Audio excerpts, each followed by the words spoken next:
Sarah Martinez had always been different from other kids in her small Texas town. While other girls played with dolls, she was out back with her grandfather learning to shoot tin cans off fence posts. Her grandfather, a World War II veteran named Joe Martinez, had taught her that a gun wasn't just a weapon. It was a tool that demanded respect, skill, and responsibility. "Remember, mija," he would say in his weathered voice, "a gun is only as good as the person holding it. You must earn the right to carry one." By age 12, Sarah could hit a target from 200 yards. By 16, she was winning shooting competitions across 3 counties. Her .50 caliber rifle became like an extension of her body. She knew every scratch on its stock, every slight pull to the left it had when the wind picked up from the east. That rifle had belonged to her grandfather, then her father, and now it was hers. When Sarah turned 18, she shocked everyone by enlisting in the Navy. Her parents had expected her to go to college, maybe become a teacher like her mother. Instead, she wanted to serve her country and see the world beyond the dusty roads of rural Texas.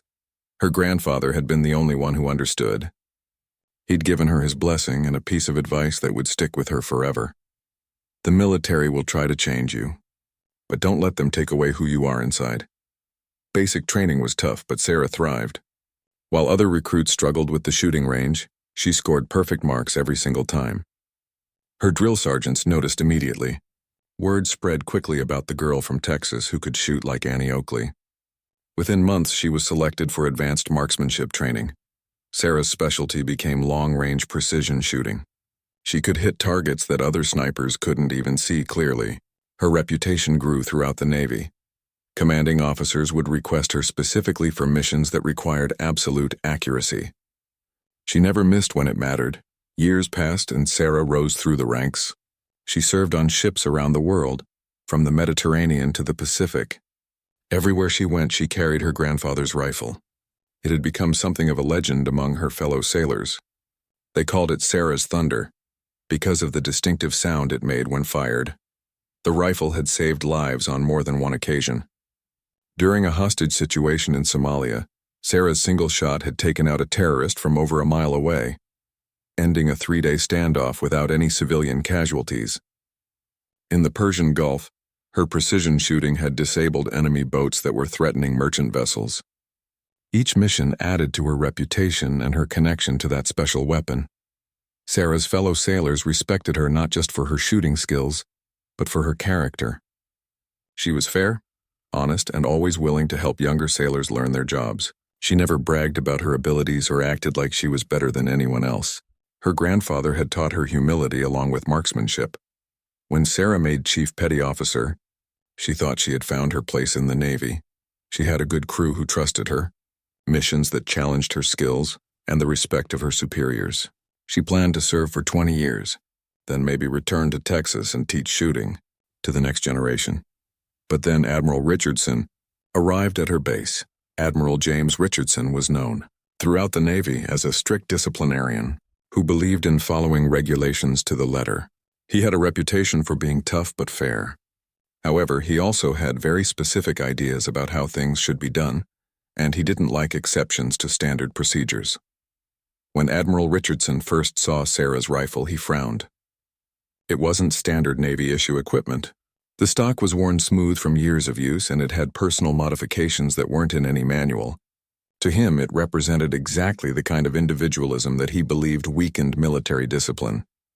"Chief Martinez," he said during his first inspection of the weapons locker, "this rifle doesn't meet current specifications. Where did you acquire it?" Sarah explained the rifle's history, how it had been in her family for generations, how she had received special permission to carry it, and how it had served the Navy well in dozens of missions.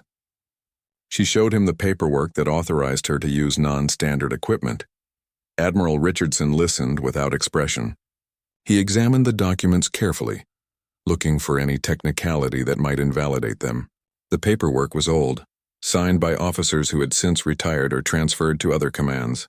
Some of the regulations referenced in the authorization had been updated or changed over the years. "These documents are outdated," he finally declared. "Current regulations are very clear about authorized weapons. This rifle will be confiscated and stored until proper authorization can be obtained." Sarah felt her heart sink. She tried to explain how important the rifle was to her. both personally and professionally. She offered to update the paperwork, to get new authorizations, to do whatever was necessary to keep her grandfather's rifle. But Admiral Richardson had made up his mind. Rules are rules, Chief Martinez. The Navy cannot make exceptions based on sentiment or personal attachment. This weapon will be secured in the armory until this matter is resolved through proper channels. That afternoon, Sarah watched as 2 security personnel took her grandfather's rifle away. They handled it carefully but impersonally, just another piece of equipment to be cataloged and stored. She felt like part of her identity was being locked away with it.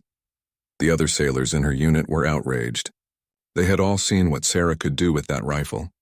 They knew it wasn't just about following regulations.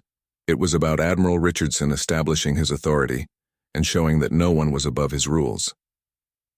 Sarah tried to work with the standard Navy rifles, but it wasn't the same. Her accuracy was still excellent, but she had lost the almost supernatural precision that made her legendary. She felt disconnected from her weapon, like she was using someone else's tool. Weeks passed as Sarah tried to navigate the bureaucracy to get her rifle back. She filled out forms, requested meetings, and followed every proper procedure. But Admiral Richardson seemed determined to make the process as difficult as possible. Each request was denied or sent back for additional documentation. The situation reached a breaking point when Sarah's unit was assigned to a critical mission that required her specialized shooting skills. Without her rifle, she would have to use equipment she wasn't familiar with, potentially putting the entire operation at risk. That's when Sarah decided she had to take matters into her own hands. The mission briefing was scheduled for 800 hours, and Sarah knew this would be her last chance to get her rifle back before deployment. She had spent the entire night thinking about what she was going to do. Her grandfather's voice echoed in her mind. Sometimes doing the right thing means taking a risk. Sarah arrived at the base armory 30 minutes before sunrise. The duty officer, Petty Officer Collins, was someone she had trained when he first joined the unit. He respected Sarah and understood how important that rifle was to her and their missions. "Chief Martinez," Collins said when he saw her approaching. "You're here early." "I need my rifle back, Collins," Sarah said directly. "The mission today requires it, and Admiral Richardson isn't here to stop me from taking what's mine." Collins looked uncomfortable. He knew the regulations, but he also knew that Sarah's rifle had helped save countless lives. He had seen her impossible shots that no one else could make. The standard equipment just couldn't deliver the same results.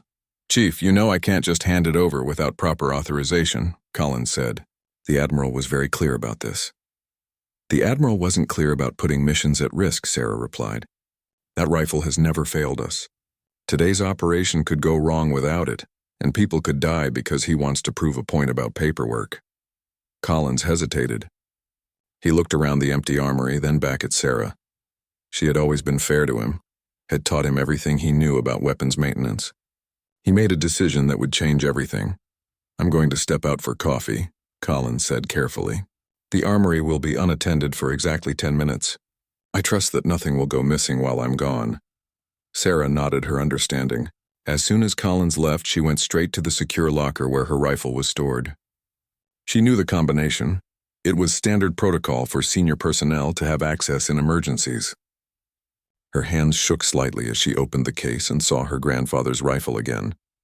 The weapon felt perfect in her hands, like greeting an old friend after a long separation.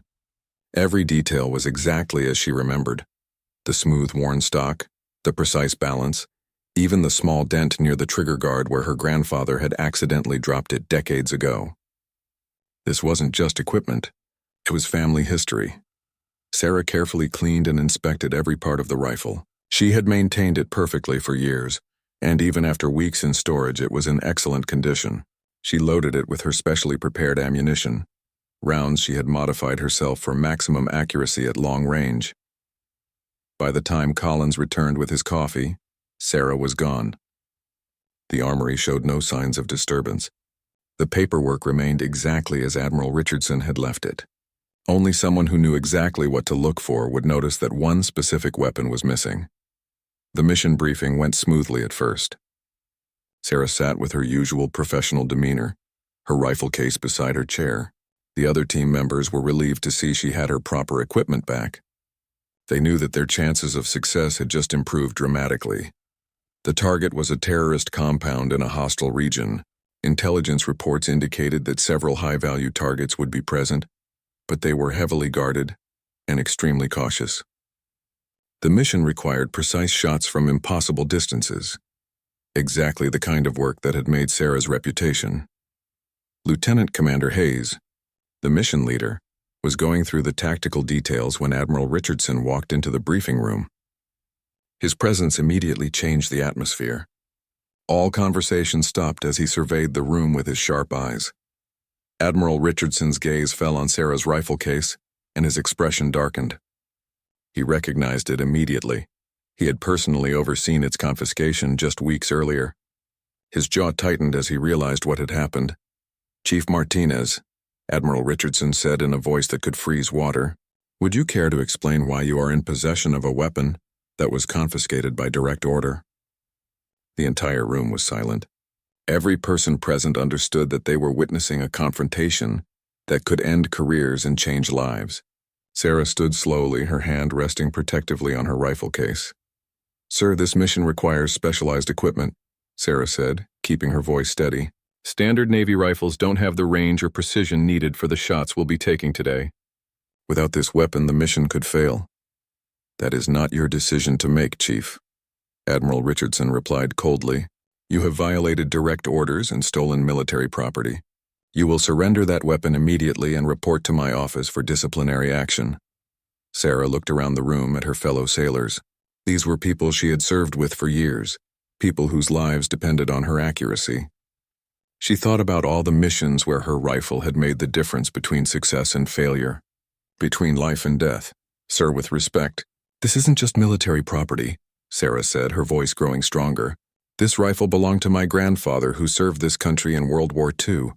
It belonged to my father who carried it in Vietnam. It has served the Navy faithfully for over 20 years under my care.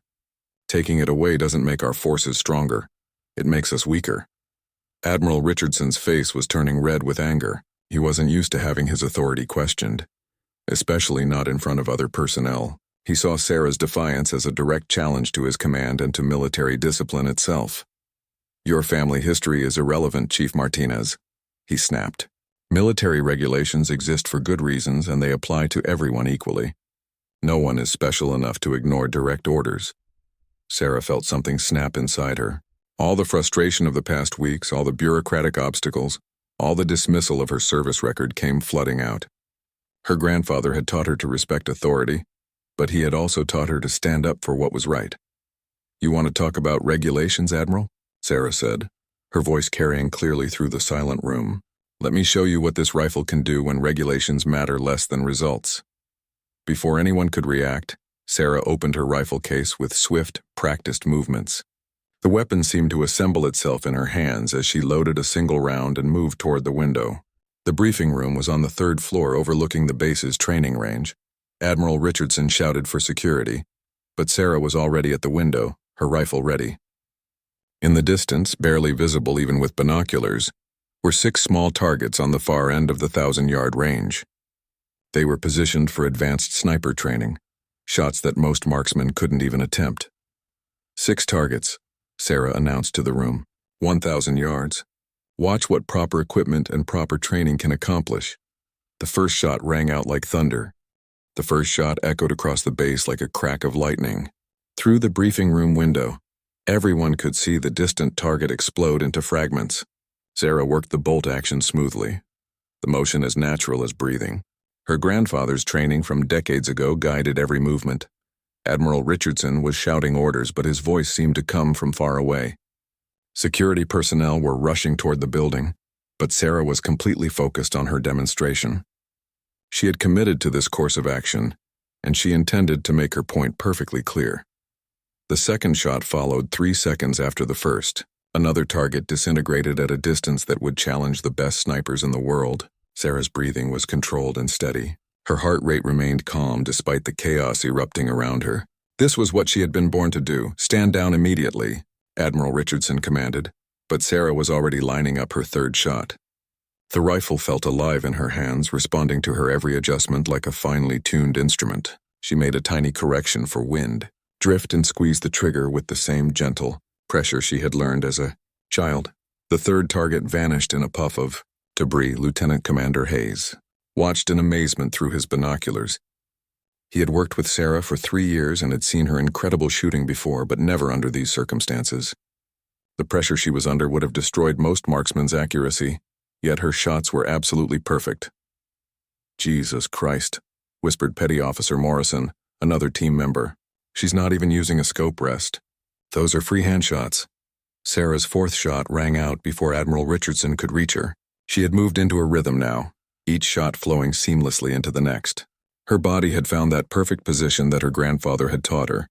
Feet shoulder-width apart, weight distributed evenly, breathing synchronized with her heartbeat. The fourth target exploded just like the first 3. Security personnel burst through the briefing room door just as Sarah fired her 5th shot. They stopped in amazement as they saw the 5th target disintegrate in the distance.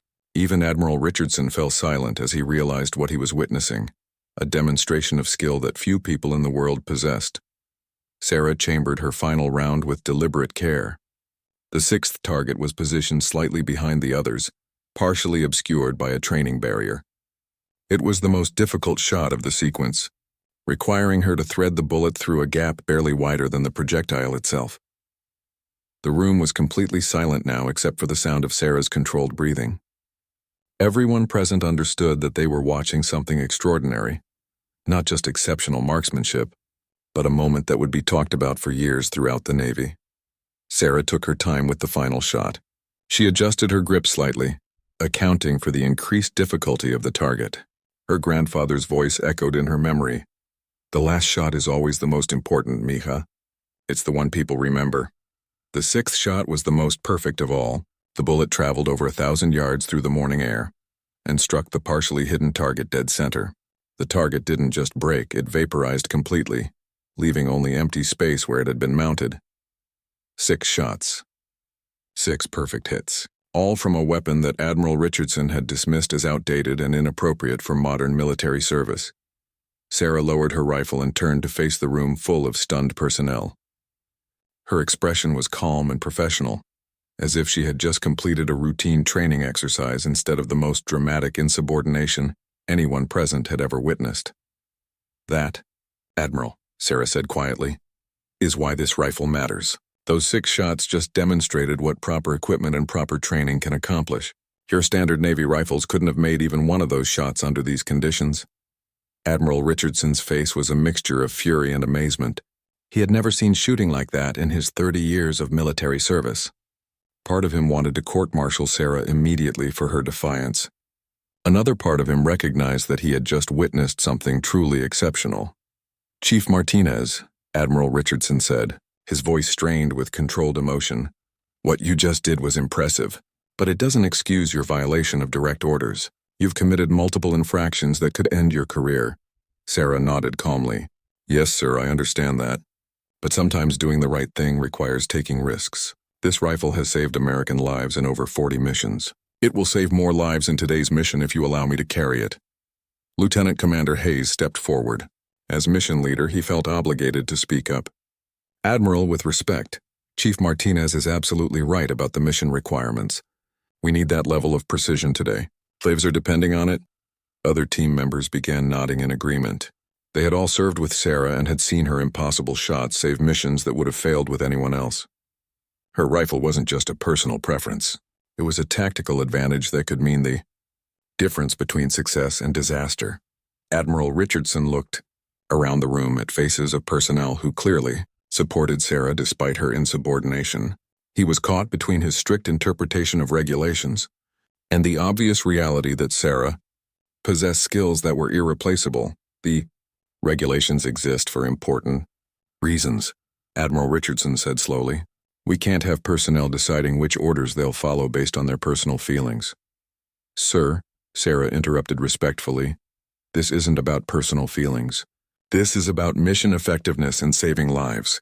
I've spent 20 years earning the right to carry this weapon. My record speaks for itself. Admiral Richardson walked to the window and picked up the binoculars that Lieutenant Commander Hayes had been using. He focused on the distant training range where the remains of 6 targets lay scattered across the ground. Even with magnification, the shot seemed impossible. The silence stretched out as everyone waited for Admiral Richardson's decision. Sarah remained at attention, her rifle held properly but ready. She had made her statement as clearly as possible. Now she had to live with the consequences. Finally, Admiral Richardson turned back to face the room. His expression was unreadable, but his voice carried the authority of someone who had made a difficult decision. "Chief Martinez, what you just demonstrated was remarkable," he said formally. "However, your methods were completely unacceptable. You violated direct orders, compromised security protocols, and demonstrated serious insubordination." Sarah's heart sank. She had known this was a possibility, but she had hoped that her demonstration would change his mind about the rifle's importance. "However," Admiral Richardson continued, "I would be derelict in my duty if I ignored the tactical advantage you provide to this unit. Against my better judgment regarding military discipline, I am going to allow you to carry that weapon on today's mission only." The room erupted in relieved conversation, but Admiral Richardson held up his hand for silence. "This is not a precedent," he said firmly. "After today's mission, we will have a full review of this situation. Chief Martinez, you will face disciplinary action for your conduct today, regardless of the mission outcome." Sarah nodded her acceptance. "Understood, sir. Thank you for considering the mission requirements." Admiral Richardson's expression softened slightly. "Chief, I want to make something clear. I'm not opposed to exceptional performance or specialized equipment. I'm opposed to personnel who think they can ignore the chain of command when it suits them. There are proper ways to handle these situations." "Yes, sir," Sarah replied.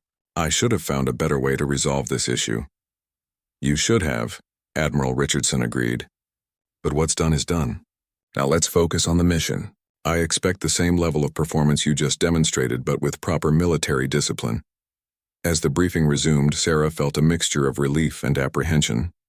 She had won the right to carry her grandfather's rifle on the mission, but she had also created a situation that could end her military career. Whatever happened next, she had stood up for what she believed was right. The helicopter ride to the mission zone was tense and silent. Sarah sat with her rifle case across her knees, checking her equipment for the 100th time. The other team members gave her respectful nods, but everyone understood that her career hung in the balance. This mission had to be perfect. Lieutenant Commander Hayes reviewed the intelligence reports one final time. The terrorist compound was located in a mountainous region with natural defenses that made conventional assault extremely dangerous. The plan relied entirely on Sarah's ability to eliminate specific targets from an impossible distance, allowing the rest of the team to move in safely. "Chief Martinez," Hayes said over the helicopter's noise, "the primary target is Ibrahim Hassan, the cell leader. Intelligence indicates he'll be in the compound's main building, probably on the second floor. Secondary targets are his 2 bodyguards and the weapons cache guard. All shots must be taken within a 30-minute window." Sarah nodded, studying the aerial photographs. The shooting position was on a ridge nearly 2 miles from the target compound. Even with perfect weather conditions, the shots would push the absolute limits of what was possible. With her grandfather's rifle, she was confident. With standard equipment, the mission would have been suicide. "Weather report shows moderate crosswinds from the southeast," Hayes continued.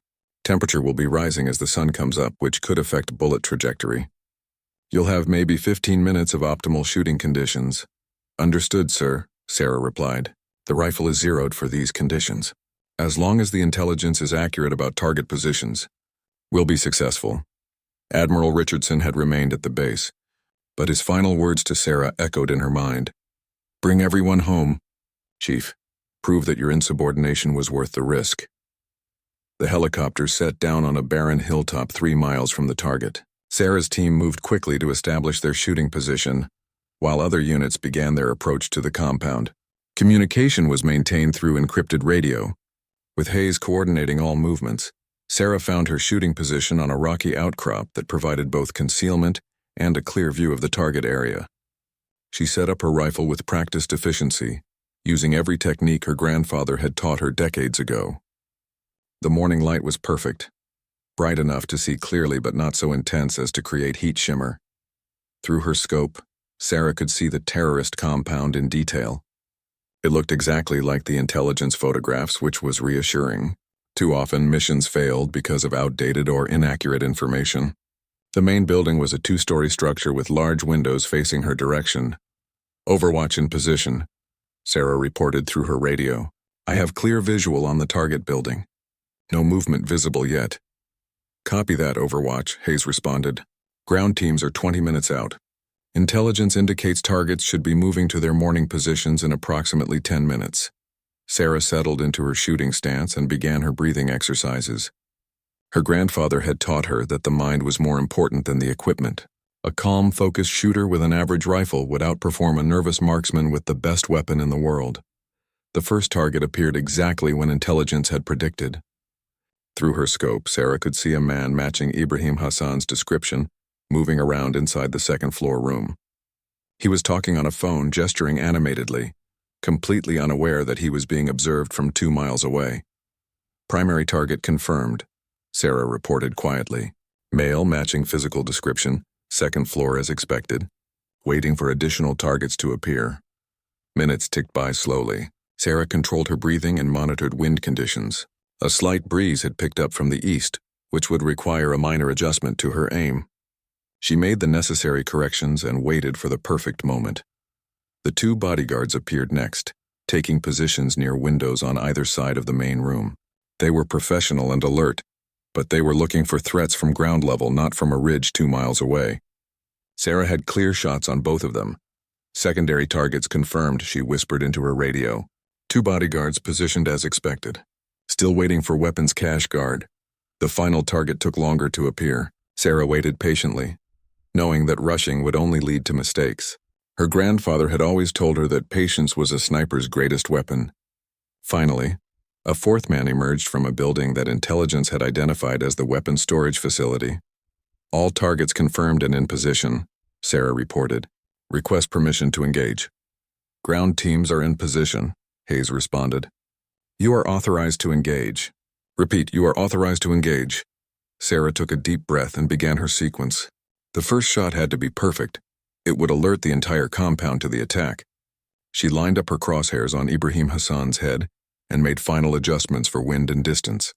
The shot rang out across the valley like thunder. Through her scope, Sarah saw Hassan collapse instantly. The bullet had traveled over 2 miles and struck him exactly where she had aimed. There was no suffering, no chance for him to raise an alarm. She worked the bolt action smoothly and swung her rifle toward the first bodyguard. He was looking around frantically, trying to understand what had happened to his leader. Sarah's second shot caught him in the chest before he could move to cover. The third shot took the second bodyguard as he was reaching for his radio. Sarah's bullet struck him in the head, ensuring he couldn't warn others in the compound. The entire sequence had taken less than 15 seconds. The final target was the most challenging. The weapons cache guard had heard the shots and was running toward the main building. Sarah had to lead her target, calculating his speed and direction while accounting for the bullet's travel time at that extreme range. Her 4th shot struck the running man in the back, dropping him instantly. 4 targets, 4 perfect shots, all from a distance that would have been impossible with standard equipment. "All targets neutralized," Sarah reported calmly. "Ground teams are clear to advance." The rest of the mission went exactly as planned. With the leadership eliminated and the guards down, Sarah's teammates were able to secure the compound with minimal resistance. They recovered valuable intelligence and destroyed the weapons cache without any American casualties. During the helicopter ride back to base, Lieutenant Commander Hayes approached Sarah with genuine admiration in his voice. "Chief, I've worked with a lot of snipers over the years, but I've never seen shooting like that. Those were impossible shots with any other weapon." Sarah nodded but remained modest. "The rifle performed exactly as expected, sir. My grandfather would be proud to know it's still serving the Navy well. Admiral Richardson is going to have some difficult decisions to make," Hayes said quietly. "What you did this morning saved lives and made the mission successful, but you still violated direct orders to get here." Sarah had been thinking about the same thing throughout the flight. She had proven her point about the rifle's importance, but she had also demonstrated serious insubordination. Military discipline couldn't be maintained if personnel decided which orders they would follow. "I'll accept whatever consequences come from my actions," Sarah said, "but I don't regret standing up for what I believed was right. This mission succeeded because I used the right equipment for the job."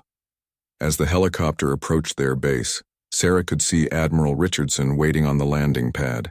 His expression was unreadable, but she knew that the next few hours would determine whether her naval career would continue or come to an abrupt end. The success of the mission had validated her position about the rifle's importance, but it had also created a precedent that could undermine military authority, if not handled carefully. Admiral Richardson would have to balance her exceptional performance against the need to maintain discipline throughout his command. Sarah checked her rifle one final time as the helicopter touched down.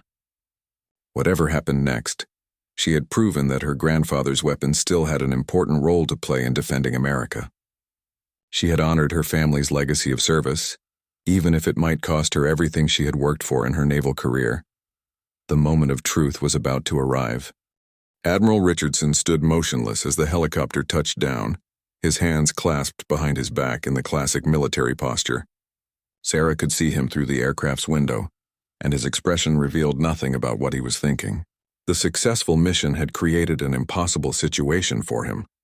How do you discipline someone whose insubordination led to a perfect outcome? As the rotors wound down, Lieutenant Commander Hayes gathered the mission reports and prepared to brief the Admiral. The intelligence recovered from the terrorist compound was extremely valuable, and the operation had been completed without any American casualties. By any measure, it was a complete success. Sarah secured her rifle and prepared to face whatever consequences awaited her. She had no regrets about her actions, but she understood the position she had put Admiral Richardson in. Military discipline couldn't survive if every person decided which orders they would follow, based on their personal judgment. "Chief Martinez," Admiral Richardson said as she stepped off the helicopter, "report to my office immediately for debriefing." "Bring your rifle." "Yes, sir," Sarah replied formally. She followed the Admiral across the base, drawing curious looks from other personnel who had heard about the morning's dramatic events. Word traveled fast in military communities, and everyone knew something significant had happened. Admiral Richardson's office was spartanly decorated with only the essential military certificates and photographs. He gestured for Sarah to take a seat across from his desk while he reviewed the preliminary mission reports that had been transmitted. During their flight back, 4 targets eliminated. At ranges exceeding 2 miles, Admiral Richardson read aloud. Perfect accuracy under challenging conditions. 0 American casualties. Intelligence objectives achieved completely. He looked up at Sarah with an unreadable expression. By any standard measurement, this was an exceptional performance. "Thank you, sir," Sarah said carefully. The rifle performed exactly as expected. "The rifle," Admiral Richardson repeated slowly. "Let's talk about that weapon, Chief Martinez. I've had my staff research its history while you were on the mission. It belonged to your grandfather, Sergeant Joe Martinez, who served with distinction in the Pacific Theater during World War II. Sarah nodded. "Yes, sir. He carried it through 3 major campaigns. Your father, Staff Sergeant Robert Martinez, carried the same weapon in Vietnam." Admiral Richardson continued. "According to the records, he was awarded the Silver Star for actions involving precision shooting that saved his entire platoon." "That's correct, sir," Sarah confirmed, wondering where this conversation was leading. Admiral Richardson stood and walked to his window, looking out at the base where Sarah had demonstrated her shooting skills just hours earlier. "3 generations of your family have served this country with distinction. All 3 carried the same weapon. That's not just military equipment, Chief Martinez. That's American history." Sarah remained silent, unsure how to respond. She had expected anger and disciplinary action, not a history lesson about her family's service record. However, Admiral Richardson continued, turning back to face her, "Personal history doesn't excuse violations of military discipline. You disobeyed direct orders, compromised security protocols, and demonstrated serious insubordination in front of other personnel. These actions cannot be overlooked regardless of the mission outcome." "I understand, sir," Sarah replied. "I accept full responsibility for my actions. Do you?" Admiral Richardson asked sharply. "Because I'm not sure you understand the position you've put me in. If I ignore your insubordination, I undermine the authority of every commanding officer in the Navy. If I punish you for actions that led to mission success and saved American lives, I send the message that results don't matter." Sarah had been thinking about the same dilemma throughout the helicopter flight, There was no easy answer that satisfied both military discipline and practical effectiveness. "Sir, if I may," Sarah said carefully, "I think there might be a way to address both concerns." Admiral Richardson raised an eyebrow. "I'm listening, Chief Martinez." "The problem isn't really about my rifle," Sarah explained. "It's about the gap between regulations and reality. My weapon is more effective than standard equipment, but it doesn't fit current procurement procedures. Instead of fighting about exceptions, why not change the system?" "Explain," Admiral Richardson said, settling back into his chair.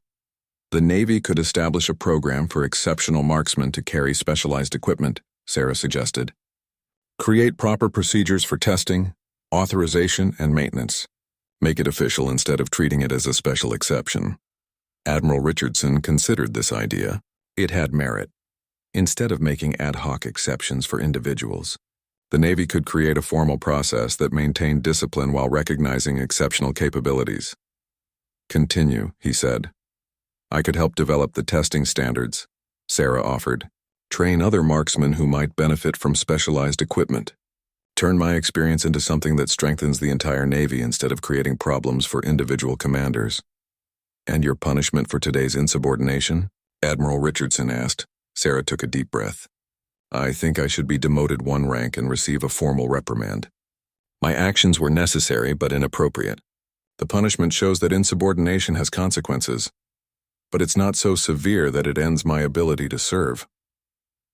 Admiral Richardson was quiet for several minutes, considering Sarah's proposal. It was a creative solution that could address multiple problems simultaneously. Instead of treating Sarah as a special case, her experience could benefit the entire Navy. "Your proposal has merit, Chief Martinez," Admiral Richardson said finally. "But implementing such a program would require approval from much higher up the chain of command. That process could take months or even years." "Yes, sir," Sarah agreed, "but it would be worth doing properly. Right now, other exceptional marksmen throughout the Navy are probably struggling with the same issues I faced. They're using suboptimal equipment because the system doesn't have a way to recognize specialized needs." Admiral Richardson walked back to his desk and picked up Sarah's service record, which he had been reviewing earlier. 20 years of exemplary service, dozens of commendations, and a reputation for excellence that extended throughout the Navy. "Chief Martinez, I'm going to make you an offer," he said slowly. "I'm going to recommend you for a special assignment to Naval Special Warfare Command. They have more flexibility with equipment authorizations, and they need someone with your skills to develop advanced marksmanship programs." Sarah was surprised by this unexpected turn. Naval Special Warfare Command was the elite unit that handled the Navy's most challenging missions. It would be a significant career advancement, but it would also mean leaving her current team. However, Admiral Richardson continued, "This assignment comes with conditions. You will receive a formal reprimand for today's insubordination. You will also be responsible for developing the specialized equipment program we discussed. And most importantly, you will never again take unauthorized action regardless of the circumstances." "I understand, sir," Sarah replied. "What about my rifle?" Admiral Richardson smiled slightly for the first time since she had known him. "Your rifle will be officially authorized as test equipment for the new program. You'll be responsible for documenting its performance characteristics and developing standards for similar weapons." Sarah felt a wave of relief wash over her. Not only would she keep her rifle, but she would be able to use her experience to help other marksmen face similar situations in the future. "There's one more thing," Admiral Richardson added. "I want you to understand why I was so strict about regulations. Military discipline isn't just about following orders blindly. It's about creating a system where everyone knows what to expect from each other. When individuals start making their own rules, that system breaks down." "I understand, sir," Sarah said sincerely. "I should have found a way to work within the system instead of going around it." "Yes, you should have," Admiral Richardson agreed. "But I also should have listened more carefully to your concerns about mission effectiveness. Good leaders find ways to balance discipline with practical needs." Admiral Richardson stood and extended his hand to Sarah. "Chief Martinez, despite our disagreements, I have tremendous respect for your skills and your service to this country. I believe this new assignment will be beneficial for both you and the Navy." Sarah shook his hand gratefully. "Thank you, sir. I won't let you down." "I know you won't," Admiral Richardson replied. Now there's one more person who wants to see you before you're officially reassigned. Admiral Richardson led Sarah out of his office and down the corridor to the communications center. On one of the secure video screens, she could see an elderly man in a wheelchair wearing a veteran's cap and surrounded by military memorabilia.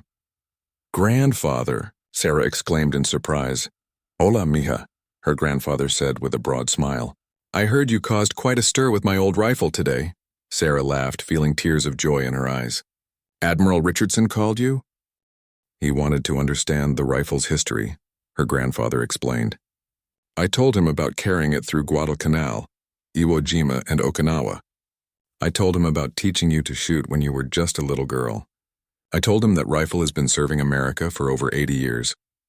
What did you think about what I did today?" Sarah asked, suddenly concerned about her grandfather's opinion. "I thought you did what you had to do," her grandfather said proudly.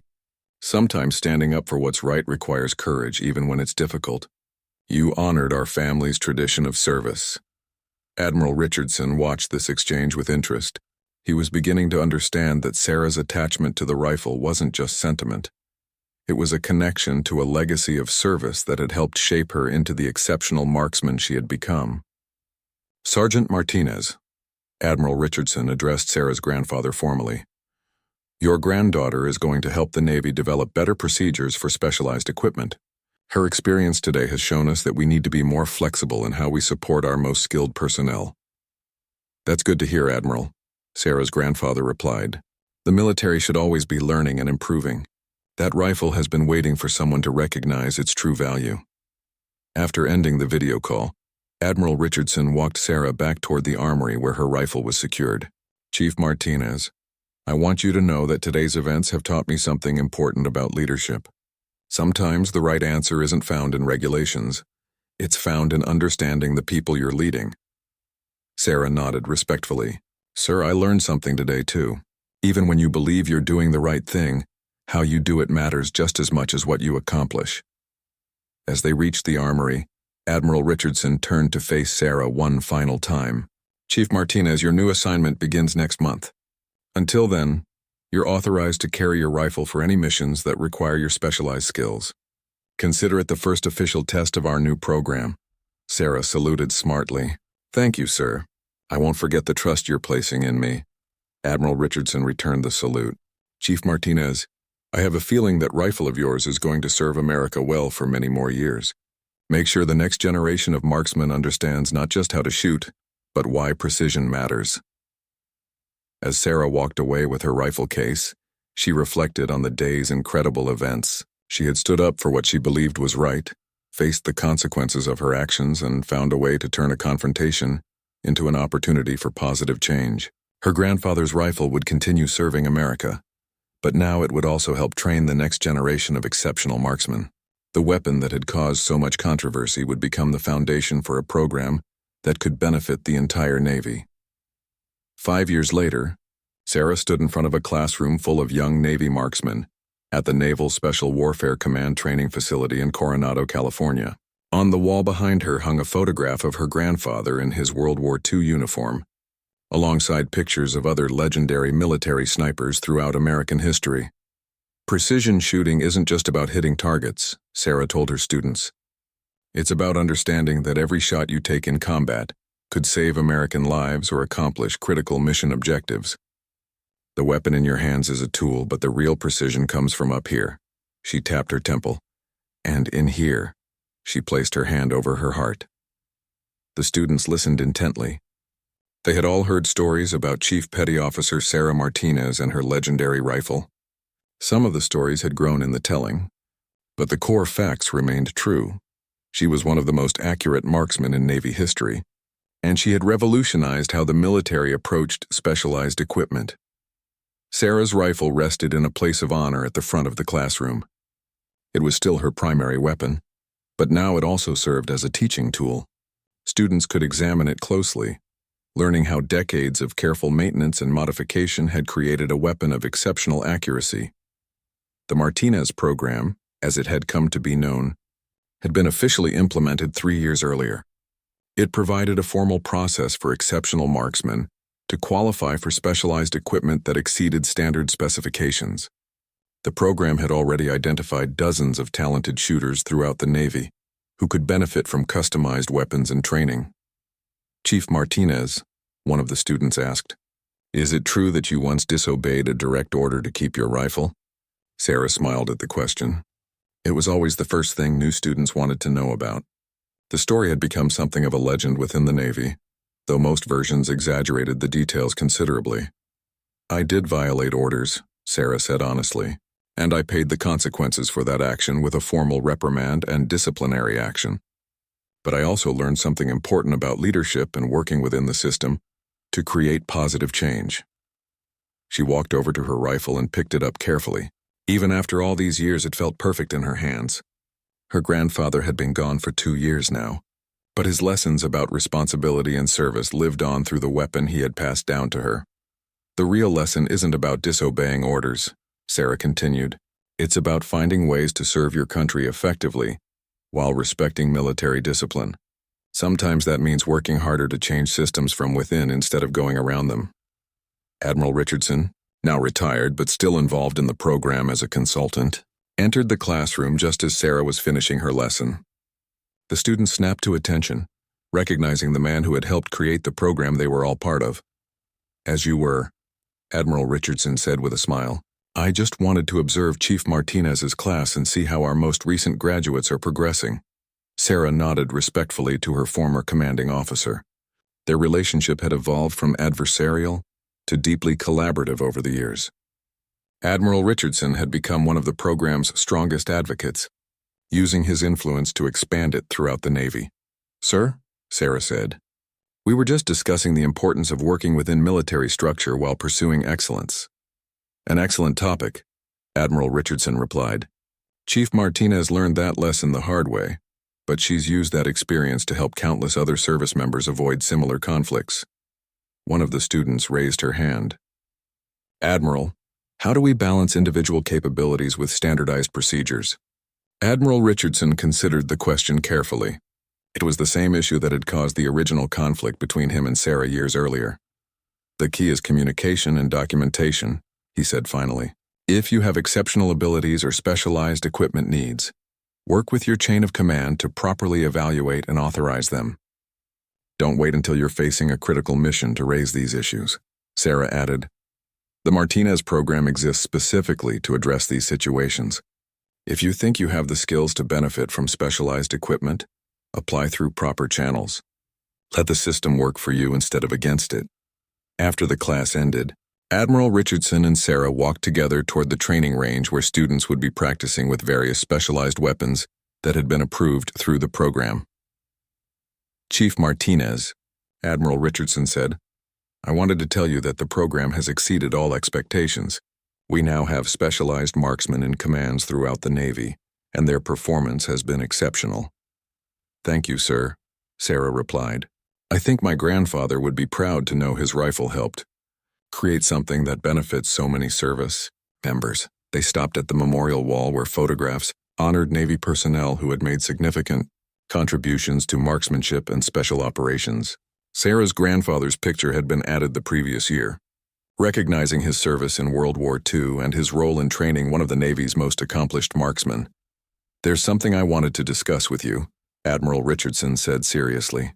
"The program has been so successful that other branches of the military want to implement similar systems. The Army and Marines are both interested in having you help develop their programs." Sarah was honored but concerned. "Sir, I've built a good team here. I'm not sure I want to start over somewhere else." "You wouldn't have to leave," Admiral Richardson explained. "The proposal is to create an inter-service training center with you as the director. You'd be working with the best marksmen from all branches of the military. It was an incredible opportunity, but it would also mean greater responsibility and more time away from direct training." Sarah had always preferred working with students to administrative duties. "Think about it," Admiral Richardson said. "You've proven that one person with the right skills and determination can make a difference for thousands of others. This could expand that impact even further." That evening, Sarah sat alone on the beach near the training facility, watching the sunset over the Pacific Ocean. Her rifle lay beside her on the sand, still in perfect condition after more than 80 years of service. She thought about her grandfather's words from so long ago. You must earn the right to carry one. She had certainly earned that right through years of service and exceptional performance. But more importantly, she had learned to use her skills.